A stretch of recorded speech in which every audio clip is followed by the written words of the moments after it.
We are in the heart of Nashville in Berry Hill, Nashville's new music row at the Brown Owl Studio. I'm Russ Long. I'm an engineer. I've been working out of Nashville for nearly 30 years now. Today we're going to be doing a full tracking session with 3 musicians, which is always fun, but today we're going to try something totally different.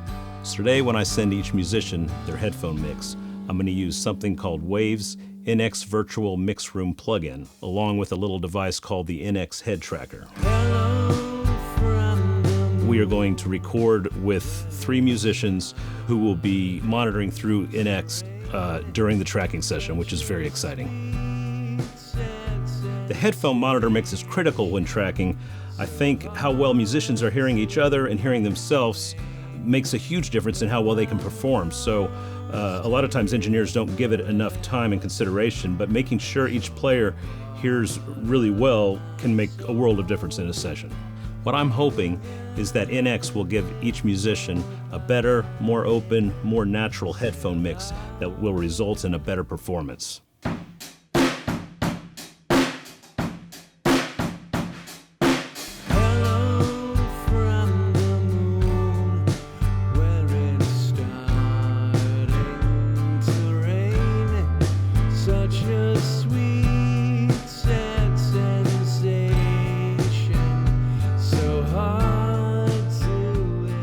This made me realize how used to the artificial nature of a normal headphone mix I am, which is that no matter what I do with my head, everything stays where it is. And especially that being true of a drum kit. Just, you know, you sit down behind a drum kit with no headphones on, and you're hearing every instrument of the kit from a different place in space.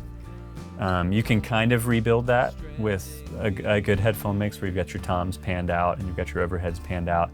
But obviously then it's stationary no matter what you do with your head. So this was like getting back to what I hear when I don't have headphones on. So there's a transparency there that was a really cool thing. One of the toughest things to get right in a headphone mix is getting a mix that allows a singer to sing in tune.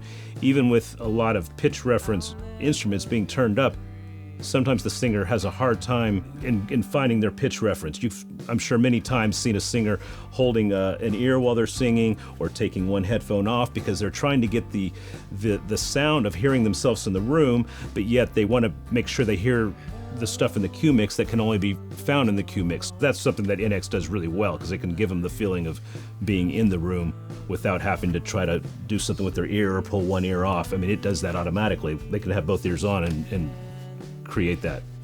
It felt perfect, like everything kind of found its little niche in the mix.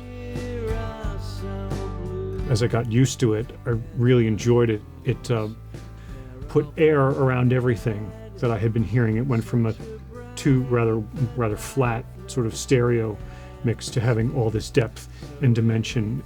NX removes the feeling of headphones for the players, so it allows the players to be in the room essentially without noticing they have headphones. So their ability to interact with the other players and their ability to hear themselves is much easier than in most monitoring situations. I'm constantly surprised when I'm monitoring in NX. I'm afraid that I've got the speakers cranked up too loud and I'll pull the headphones off and realize the speakers aren't even on, but it gives you such a realistic monitoring environment that it's hard to tell if there are actually monitors on or not. I think any studio that has NX capabilities has something entirely new to offer their clients, which I think, depending on the artist or depending on the musician, could be a huge selling point.